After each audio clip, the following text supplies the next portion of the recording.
The U.S. Secretary of Education is Arne Duncan. We are honored to have him with us today virtually for both an update and a live question and answer session. Secretary Duncan is the 9th U.S. Secretary of Education. He has served in this post since his confirmation by the Senate in 2009, following his nomination by President Barack Obama. Secretary Duncan's tenure as Secretary has been marked by a number of significant accomplishments on behalf of American students and teachers. He helped to secure congressional support for President Obama's investments in education, including the American Recovery and Reinvestment Act's $100 billion to fund 325,000 teaching jobs, increases in Pell Grants, reform efforts such as Race to the Top, and investing in innovation and interventions in low-performing schools. Please join me in welcoming the esteemed Secretary of Education, Arne Duncan.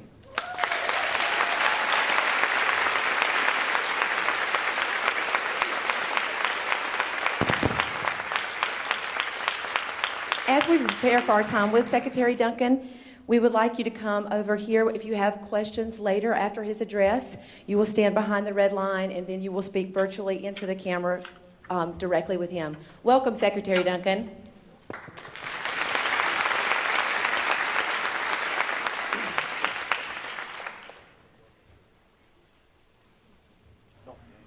Good morning, everybody. Thank you so much for having me. I wish I was there in person, but thrilled to have the chance to spend a little bit of time with you. I'll be very, very brief and look forward to your questions. But first, I just want to say thank you. What you guys have done, not just individually, but collectively, is absolutely remarkable. To see graduation rates going up, see gaps closing, see the progress that students across the district are making. Not every child in your district is born with a silver spoon in your mouth. You are helping to lead the country where we need to go. The move from print to digital, I think, is very, very important. We're thrilled we've been able to help a little bit through TIF grants and Race to the Top district, but to be very clear, those are not gifts, those are investments. We believe in all of you, we believe in the district, we believe in the direction that you guys are going, and we need more places across the country we can point to where people are staying the course, people are working with tremendous urgency and demonstrating that every single child, regardless of socioeconomic status, of background, or race or ethnicity, every single child can be extraordinarily successful. I also love not just the progress, but the recognition that you're not there yet, and the continued sense of urgency to accelerate the pace of change and to get better faster. So as you wrap up the school year and think about next year, I think it's absolutely a time to celebrate, to recognize the real success that you've had collectively, but also think about how you take it to the next level going forward, and whatever we can do at the federal level to support the hard work and the leadership and the courage. Myself and my team, we all simply want to be a good partner to the difference that you're making in children's lives every single day. So thank you so much. I'll stop there and happy to take any questions you might have.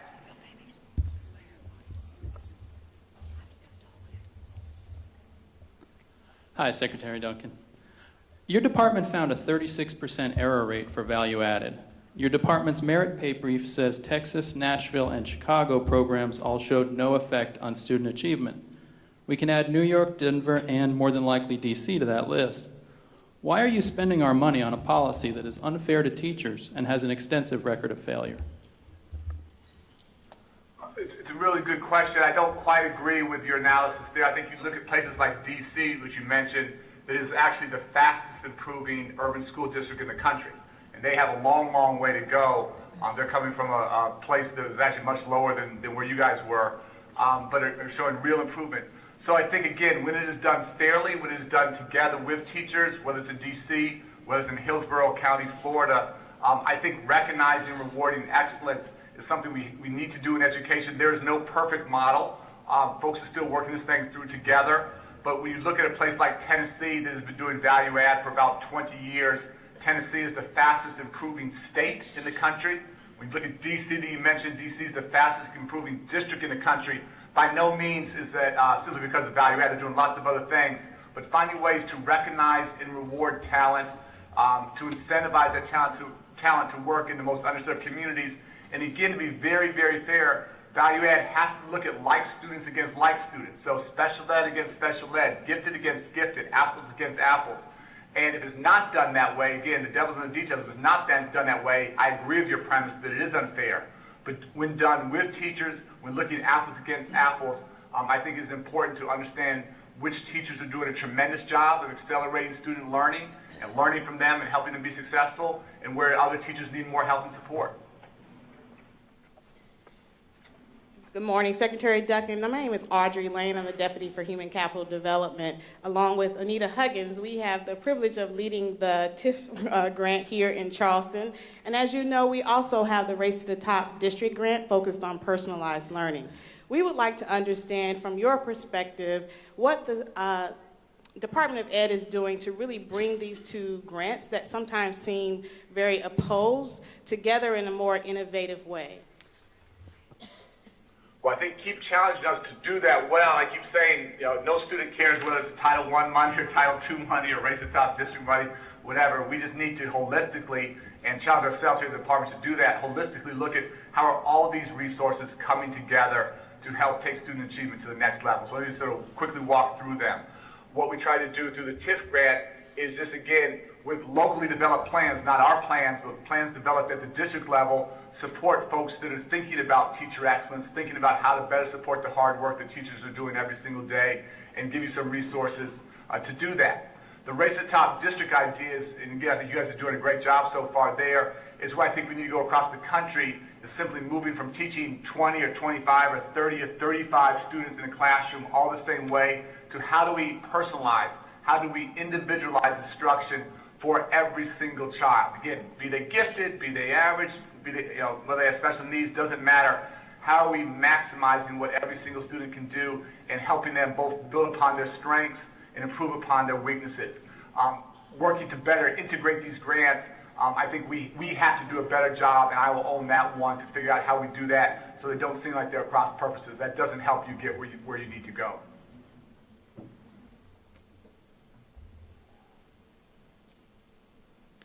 Good morning, Secretary Duncan. My name is Dana Lawrence, and I'm a former Teach for America Corps member in New Orleans. Now I'm in Charleston County at a Charleston Promise neighborhood, a nonprofit modeled after the Harlem Children's Zone. And first of all, thank you for being here this morning, and thank you for making bold decisions such as Race to the Top and taking these reforms that I believe are much needed in our nation. My question for you today is, in order to make the reforms we need to advance our students' academic achievement, I believe that we really need to take politics out of the equation, because it's not a Democrat or a Republican issue, it's for the students. And in South Carolina especially, that's become a very challenging situation for a lot of the reforms that we'd like to get passed here. So do you agree that we need to take politics out of education? And if so, how can we achieve this? I absolutely agree with your premise. How we do that, I don't have the answer. I wish I did. I struggle with that every single day. But education should be the ultimate either bipartisan or nonpartisan, non-ideological issue. And I think it's in everyone's interest to have well-educated students, to have strong families, to have strong communities, to be able to keep middle-class, high-wage, high-skilled jobs in this country. All of you guys know that the students you're working with aren't competing in your county or in South Carolina or in the United States for jobs. They're competing with children in India and China and Singapore and South Korea for the jobs of the future. And either those jobs are going to stay in our communities, in our states, or in our nation, or those jobs are going to go other places. So we desperately need to work together on all of these issues, whether it's around increasing access to early childhood education, which is arguably, I think, the most important thing we can do to make sure our babies enter kindergarten ready to be successful, whether it's about having high standards on the K-12 side to make sure that young people are actually graduating from high school, college, and career ready, whether it's making college more accessible and more affordable. And we were disappointed yesterday to see a bill go down in the Senate that would have helped to make college debt less onerous. So we have to find ways to work together. We are trying to do everything we can to lead by example and work in an absolutely non-political, bipartisan manner. We frankly get a fair amount of credit for doing that, but folks here in Congress, unfortunately, it's pretty dysfunctional. What I will say in areas like early childhood education, we are seeing much more bipartisan support, which is encouraging. And across the country today, there are actually 30 governors investing more money in early childhood ed. We actually have more Republican governors than Democrats putting money behind that. We think that's a great thing. So my hope is that that kind of example can help to move the country where we need to go. And we just need more folks here in Washington to look at what's going on, the real work in the real world, and try and take those lessons to Washington and then take them to scale. Secretary Duncan, this is Kim Wilson. I'm a principal here in Charleston County, and I was interested in your California, the ruling on teacher tenure there, and just wanted to know if you could elaborate a little bit more, but we certainly appreciate your support on that. Yeah, it's a complicated issue, and folks should really sort of look at what's going on in the case. So just to be very clear, I absolutely support tenure. I absolutely support due process and making sure we protect teachers. We just want the tenure bar to be meaningful, not to be given after 18 months or 2 years.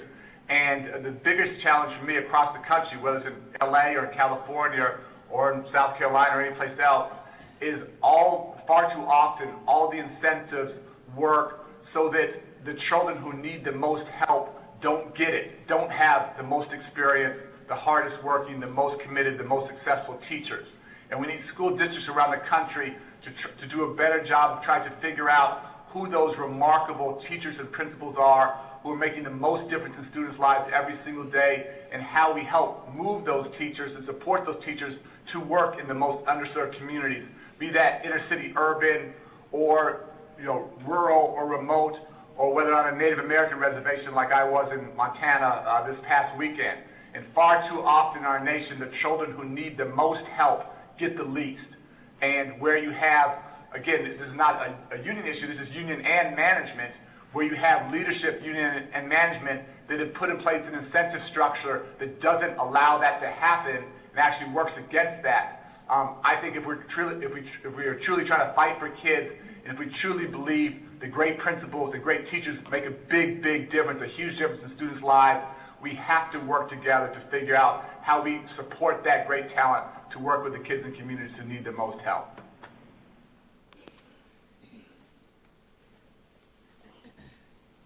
Hi, Zach Faciti, third-year teacher at the Charleston Promise Neighborhood Schools. My question is, what are you currently reading, and what educational research or researcher are you most excited by? Careful, we got a lot of researchers here.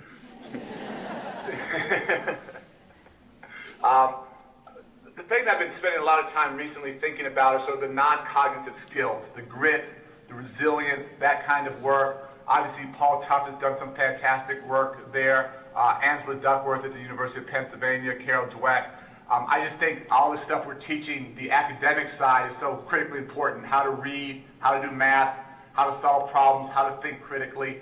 But helping our children over time gain the skills that will help them overcome the very real obstacles they face every day in communities like the ones you work in. And I grew up working in the inner city on the south side of Chicago in a very tough community. And we spent a huge amount of time working on these issues. We didn't have all the language around non-cognitive skills and other things like that. What continues to haunt me is I have no idea whether or not we were successful in helping to instill those skills in our students. And we had some students that did an amazing job of overcoming horrendous challenges, not just in the community, but at home. And we had other children that were less successful. So thinking about how we support not just the academic growth of our children, but the social and emotional growth of our children, I think is so hugely important. And beyond the academic research, which is just emerging, it's in its infancy, which I think is so important, we're trying to put some money in our budget so that we can help to study and evaluate this.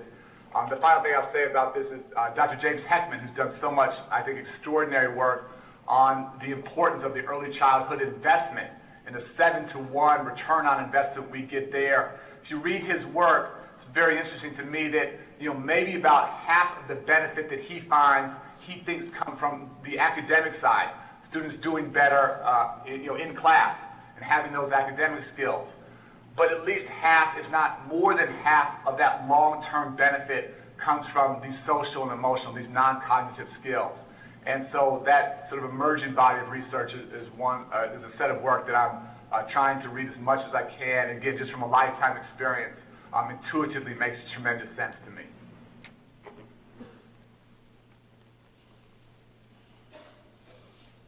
Hi, my name is Jamie Cunningham. I'm a special education teacher here. We talk a lot about effective teaching, and I know that there are a lot of things that go on in the classroom that are difficult to measure. In your opinion, what are some of the qualities of an effective teacher? It's a great question. I always think, half of education is sort of the head part and having the intellectual skills and the talent and the content knowledge. But again, it's also like the conversation we just had. The other half, and maybe the more important half, is the heart, the passion, and having the highest of expectations for every single child, and believing in your heart that no matter where children come from or what they've been through, that they have a chance to be successful academically. And in fact, if they're going to be successful in life, the only chance they have is if we find ways to help them be successful academically.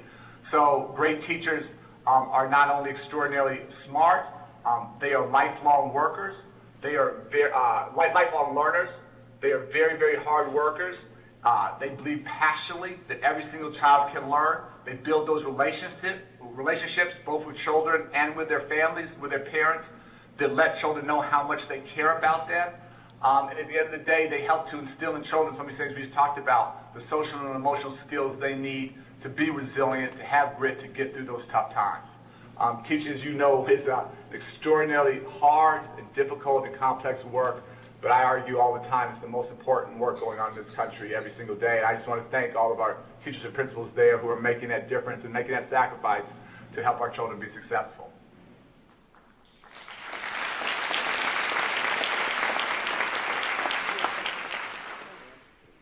Good morning, Secretary Duncan. Thank you for your work that you do. And my name is Kayla Goodwine. I'm a principal of Baptist Hill Middle High School here in Charleston County. And my question, I sat in a session with your principal, Ambassador Sharif, and my question is about Title I funds and your conversations in your office about making Title I funds more flexible. So as principals, we can be instructional leaders, more in the classrooms, and free us up and hire people like counselors, using Title I funds to hire people like counselors, mental health counselors, and other support staff to help us be more of instructional leaders in our buildings. It's a great question, and whether it's there in South Carolina or across the country, having principals be instructional leaders, have the resources, have the time, have the support, that is the only way we're going to get there. So we're doing everything we can to provide additional flexibility in terms of resources, hold folks accountable. We continue to put out guidance. There's often lots of myths and misconceptions about what you can't do with Title I or Title II, and most places have a lot more flexibility than they understand they have. So we're both trying to clarify the flexibility that exists for schools and school districts already, but also trying to find ways to, again, increase that flexibility as we go forward. So again, challenge us where in a legitimate way you think that Title I money is not giving you the flexibility you need. Please let us know. Sharif is fantastic. You'll give him the concrete example. But it's interesting, as I talk to schools across the country, honestly, 80–85% of the time, it feels like folks have the flexibility, and because of past practices, either at the federal or state or local level, think they don't, and there's a lot more room to move there than most folks think. So if we get the concrete example of what you'd like to do, we'll have to figure out if we can get you the resources in the direction that you want to use them so that you can be the instructional leader that you have to be. We'd like to remind our teachers at our West Ashley campus that you can email your questions directly to communications at the communications email we sent yesterday, as well as those of you who may not want to stand in line to ask questions, you certainly may email them as well. Erin?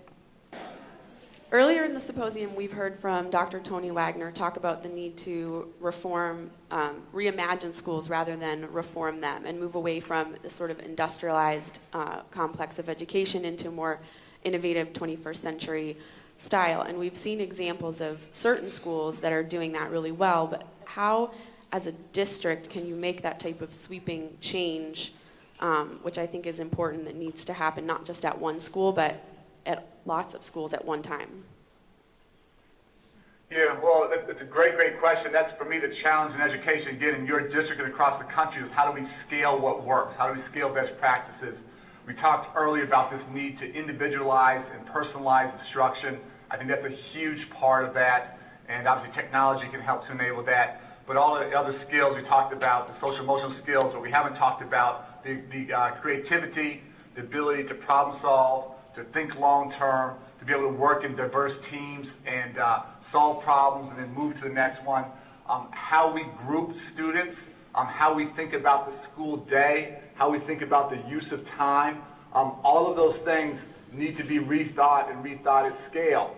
I think it's a fair critique that I don't know if we have a school district in the country, not one that I'm aware of, that is able to do that at scale. And so that's a real opportunity for, for you guys there in Charleston with real, strong leadership, with a track record and a sense of stability where things are going the right direction, to not just think about the incremental steps, but to see if you guys could help take that leap. And, you're absolutely going the right direction, but can you somehow accelerate the rate of progress and finding ways, again, to teach to every child individually, to think about use of time, use of school day, use of school year in very different ways. I think that's an extraordinary opportunity for your district to take on if you decide you want to go in that direction.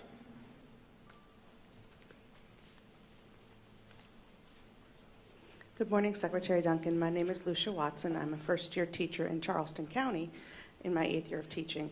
I've heard lots of people talk about personalized learning, and you've spoken of that yourself. But how can we truly teach students personally if we're going to assess them standardly? And what is your opinion about all of the standardized testings that we have to do and, frankly, evaluate teachers on, yet we are focusing our efforts on personalized learning? So a couple things. First of all, there is absolutely such a thing as too much testing or over-testing. I don't know the details there in your district, but we are challenging states and we're challenging districts. Yes, I believe in assessing children and knowing how much to learn each year, but where there's too much testing or too much time on test prep or teaching to the test, that status quo needs to be challenged. And I always tell folks, when I ran the Chicago public schools, we were taking 2 standardized tests. We were taking the Illinois state test, and we were taking the Iowa state test. Iowa test of basic skills, and the fact that we live in Chicago, I wasn't quite sure why we were taking the Iowa test, so we stopped taking it and cut out 50% of the testing there. But let me give you an example of the type of school I've seen where they're able to do this pretty well. There are middle schools in New York City. It's a program called the School of One, where students are basically working in very small groups to figure out how students learn best. They're working in small groups every single day at their own pace. And based upon what they learn each day, they're basically given what they call a playlist the next day. And if things need to be retaught, they get more help. If they're flying, accelerating, they can move faster. And so students come into class the next morning. Every single one has an individualized plan of instruction of what they're going to do that day. That's the kind of work that I think that empowers teachers, is extraordinarily fun for students and engaging for students. Teachers I talked to had been, 25, 30-year veterans in the New York public school system. Several were very skeptical of this. It's sort of a letting go of control in some ways, and much less, teaching from the front of the room and much more walking around and helping students individually and looking at small groups. But the teachers I talked to there said they were not only enjoying teaching more than ever before, they thought they were more effective than ever before. And the impact on student learning was pretty profound. So that's the kind of ongoing assessment, the kind of personalized learning, helping students move at their own pace, that I think as a nation we need to move towards.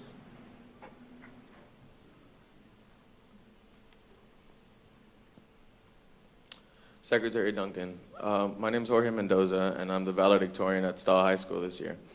And I'm entering college. Congratulations. Thank you. I'm entering college this year, and in the fall. And I'm concerned about having a job afterwards in the 21st century. What sort of things is the department doing to help me and my fellow graduates so we could get a job?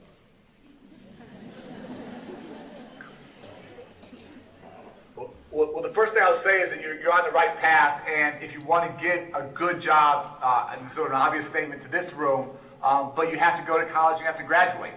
And when young people drop out of high school today, they're basically condemned to poverty and social failure.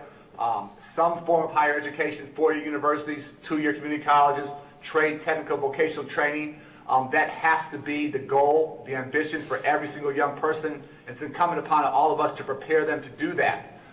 What are the skills that employers are looking for, to answer your question directly? So I talk to CEOs across the country. First of all, and again, not telling you anything you don't know, a huge emphasis on the STEM field. And I can't tell you how many CEOs that I've met with and the president has met with who in the tough economic times are looking to hire right now, have openings they can't fill. I just left a couple weeks ago from a CEO forum in Connecticut where CEO after CEO said, I have 40 openings, 80 openings, 200 openings that I can't fill in the STEM areas, in the computer science areas, because we don't have folks with those skills. So that's one area that's obviously long-term. So many of the jobs are going to go. Some of the skills we talked about before, being able to problem solve, being able to think critically, being able to write, being able to work in a diverse team. Those are skills, being able to adapt and work, multiple jobs over time, multiple employers over time. The days of going to work for one employer and retiring 40 years later, those are gone. Those are the kind of universal skills that you're going to need to be successful and to be able to adapt in the world as we move forward.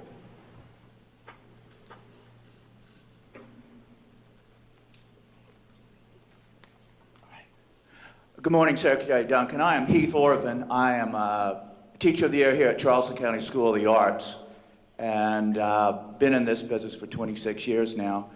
And this rush for accountability we have is really narrowing the curriculum for our funding for our arts program. We are basically an art-infused school with ballet, theater, etc.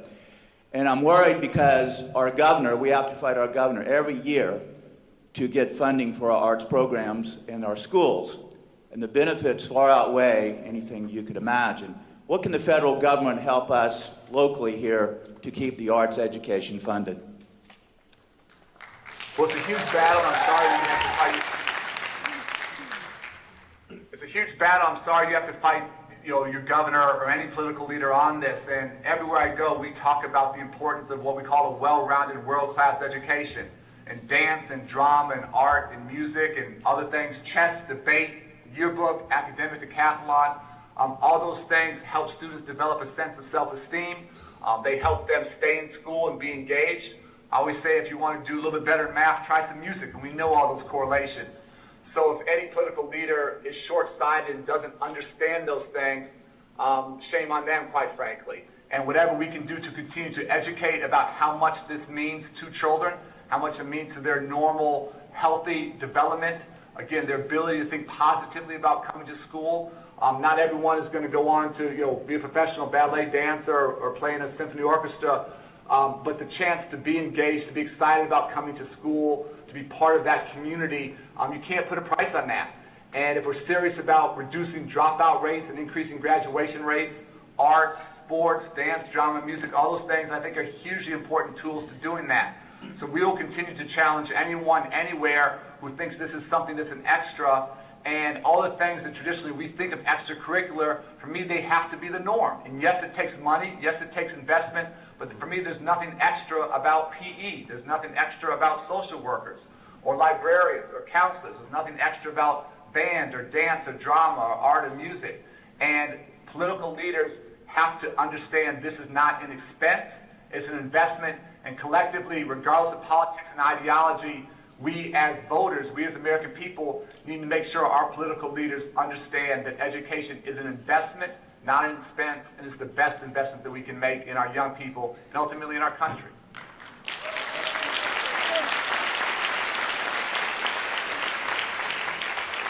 So we have time for only 2 more questions.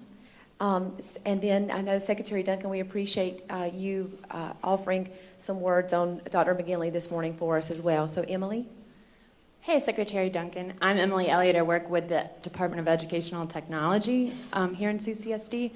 And you've already spoken a little bit to the skills that you feel students need for success in the 21st century. But I'm wondering if you could give our department, the Department of Educational Technology, some advice for how we can support teachers in these endeavors to build up these skills in children. Well, a couple things. First of all, my understanding is you guys are starting to move from print to digital. And I think we can't get there as a nation fast enough. We are all stretched for resources. There's never enough money. But across the country, we spend each year, every single year, $7 to $9 billion with a B, $7 to $9 billion on textbooks that I would argue are basically obsolete the day they come to the classroom. And so the quicker we can move from print to digital so that children can learn anything they want, anytime, anywhere, close the digital divide, our children need that.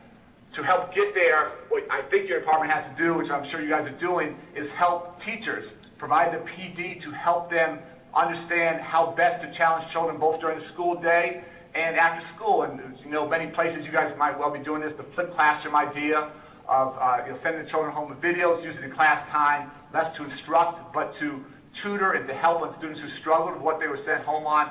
I think that professional development for teachers is so hugely important. And finally, where I see this going well is where this is really teacher-led. So finding those teachers across the district who get this, who live this, who are comfortable and confident with that, and helping them help their fellow teachers. I think peer-to-peer is the best way that your department or the district can help make this system-wide.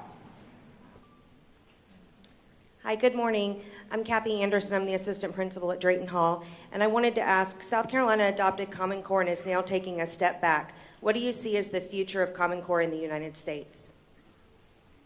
Well, I think it's just so important that we have high standards. And historically, South Carolina, quite frankly, like many states, had very low standards. And when we dummy down standards, it makes politicians look good, but it's terrible for children, it's terrible for education, and terrible for the nation. And I'll just go back to where I started, that our children today are competing in a globally competitive and an internationally based economy. And if our children, our young people, aren't prepared for that graduating from high school, then we have done them and our communities a grave disservice. And that's not why any of us come into education. There are legitimate questions about high standards. We should address those questions. But so much of this, frankly, is about politics. It's not about education. And I would challenge any politician anywhere to give me a good reason why standards should be dummied down. And if they do that, again, it's the ultimate in selfishness. So having a high bar, making sure our children can compete in this globally competitive economy, you guys need to stay the course. Historically, South Carolina had a very low bar, and that's not something anyone should be proud of, and we need to resist any temptations to go back to the bad old days. Last thing I'll say is that when we dummy down standards, it's not the elite children, it's not the high performers who get hurt. We know who gets hurt most. It's disadvantaged children, it's children who don't have all the opportunities. And so it's particularly insidious to me when any political leader thinks it's somehow okay to revert to the other, to revert to where we were historically. It simply serves our children extraordinarily poorly.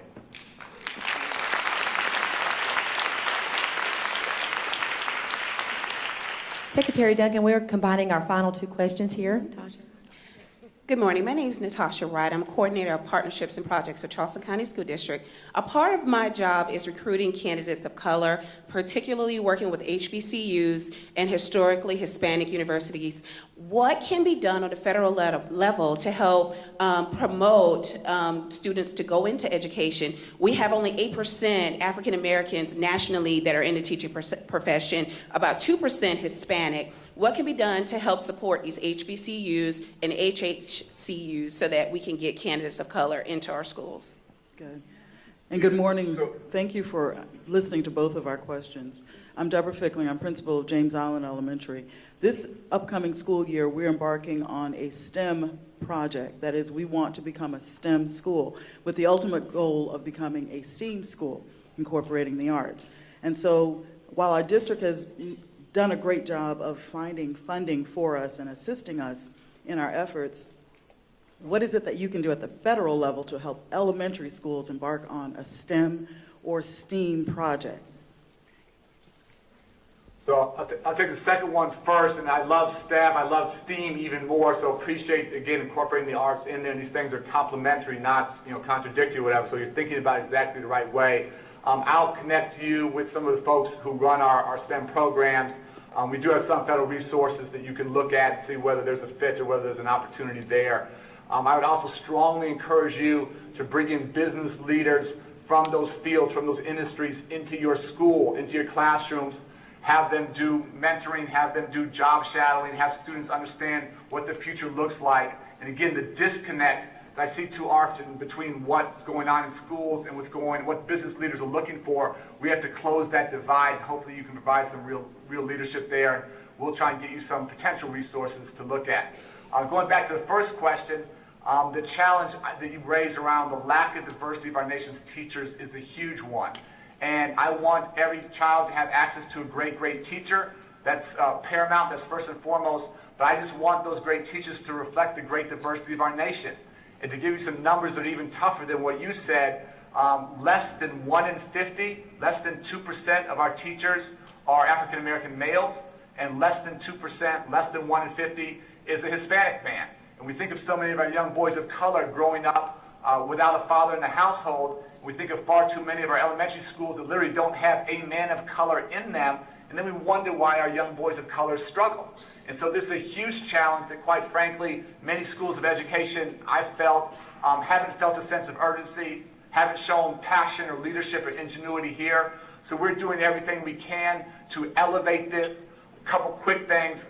We invest hundreds of millions of dollars a year in HBCUs and Hispanic serving institutions. I spend a lot of my time on those campuses promoting them, but also helping to try and recruit the next generation of teachers to come from those institutions, to come and teach in classrooms around the country. So we directly support both HBCUs and HSIs, Hispanic serving institutions, in a very significant way. We'd always love to do more, but we do the best we can with what we have. Secondly, there's an organization we've helped create and then launch called Teach.org. You should look at that. It's doing a lot around the diversity issue. And then finally, more broadly, we've just launched with the National Board for Professional Teaching Standards something called Teach to Lead, which is trying to elevate and strengthen the teaching profession and create more hybrid type roles so we don't just attract great talent, but we retain that talent. And I worry that across the country we lose far too much of our great young teacher talent because they feel unsupported, they don't have the mentoring and support they need, they don't have opportunities to stay in the classroom, become mentor and master teachers. So this is not an easy one, not an easy fix. We're trying to attack the entire pipeline of how we get more fantastic 16 and 17 and 18-year-olds to think about education, to think about how we get more diversity in, to keeping that talent in the classroom till folks are 50 and 55 and 60.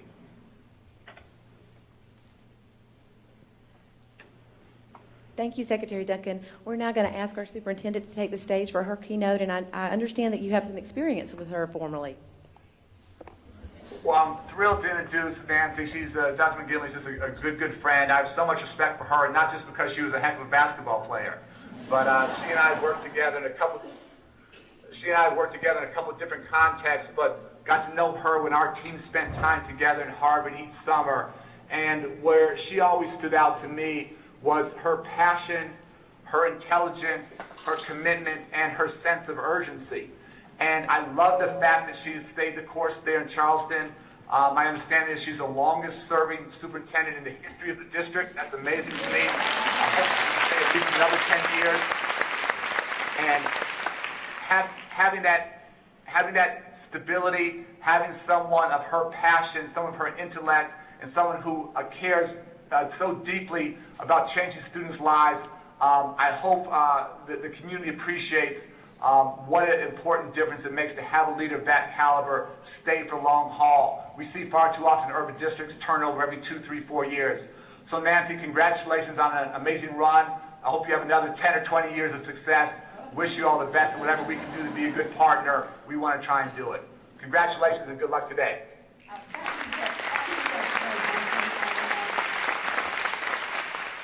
Thank you for your kind words. Thank you especially for your time. I do wish you could be here and meet personally the great principals and teachers we have in Charleston. I hope you'll come down and visit us, visit our schools, and see some of the best educators in America. But again, your time and your wisdom was very much appreciated this morning, and thank you so much for being with us.